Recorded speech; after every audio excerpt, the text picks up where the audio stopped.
आज प्रसन्न आचार्य धर्मपत्नी देहांत हो से आज आप उपस्थित अच्छा कौन देखो मान्यवर पूर्वतन मंत्री जी आजिकार विधायक अच्छा रेढ़ाखोल प्रसन्न आचार्य तांकर धर्म पत्नी आज देहांत होइए चारुशिला आचार्य जी गोटे धर्मपरायण महिला थिले तो निश्चित रूप से आम मर्माहत हूँ कारण तांकर संगे गोटे पारिवारिक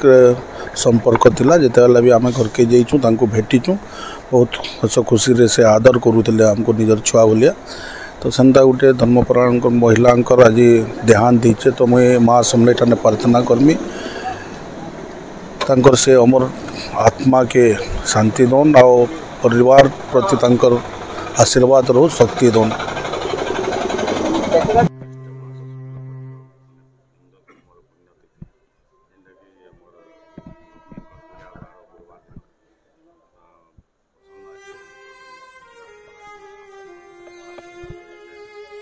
आज देखुन गोटे बहुत पवित्र दिन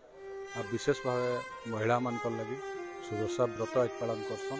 तार संगे गुरुवार लक्ष्मीकर बार आ जी श्रीमती चारुशिला आचार्य श्रीजुक्त प्रसन्न आचार्य सहधर्मिणी तांकर आज भोर भोर देहांत हो जदिओ से राजनीतिक व्यापार हस्तक्षेप नहीं करते किंतु जड़े धर्मप्राण महिला थिले एवं बहुत स्नेही माँटे थिले समस्ते आम जिते भी पिला माने आसू जाऊँ घर के आम जेन कथा प्रसन्न बाबू पाखे आलोचना करने पड़ती से मैडम कथा हो बहुत समाधान हो पारी बहुत अंचल उन्नति हो पारी एवं विभिन्न मंदिर मठ जेन थी सुरक्षा लगी भी आम जहाँ भी अनुरोध करूँ श्रीमती आचार्य आग्रह क्रम से समापन हो सारी आज हरईक आम समस्त मर्माहत अच्छु एवं परिवार के दुखद समय के सहन करवार प्रभु शक्ति दौन आशीष अमर आत्मार सद्गति हो। आज ज्येष्ठ मास शुक्ल पक्ष दशमी सुदशा व्रत आज माँ को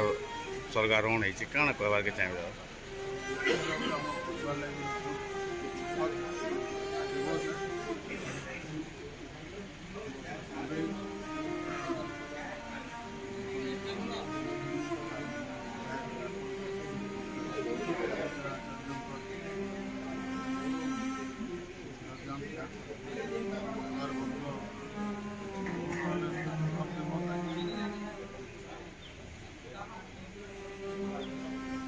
माँकर कथा मन पड़े के लगे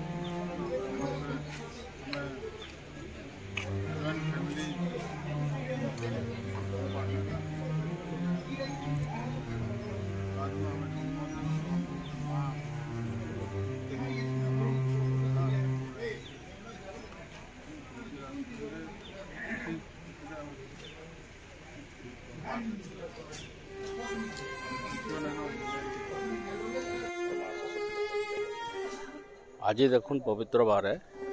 गुरुवार सांगे सुदशा व्रत आम हिंदू मानकर माने सब बड़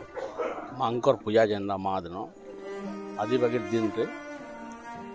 आमर जो नेता अच्छा रेढ़ाखोल विधायक पूर्वतन सांसद प्रसन्न आचार्य धर्मपत्नी चारुशिला आचार्य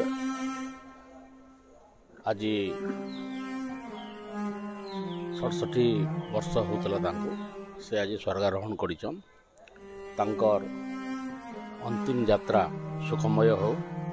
तांकर आत्मार सद्गति हो ईश्वर ठारे मुई प्रार्थना करुचे से जड़े कर्तव्यनिष्ठा नारी थिले आमे माने जिते बेले भी इनके आसू कि जे भी आसे जेनता आमे घर के अला बेले हमको लगे माँ बागर से हमको पानी पीलन के जहाँ पीलन के ख पियो खाइच कि नहीं खाई केते खरारे काँ कर आसुच फोनटे कर तो काम ना ताके गोटे तम लोकंर प्रति मातृभाव थिला आज से मातृभाव के आम सब झुलुचु सकाल परिस्थिति है भगवान आत्मार सर्वोत्तम यहाँ आज आम प्रार्थना है।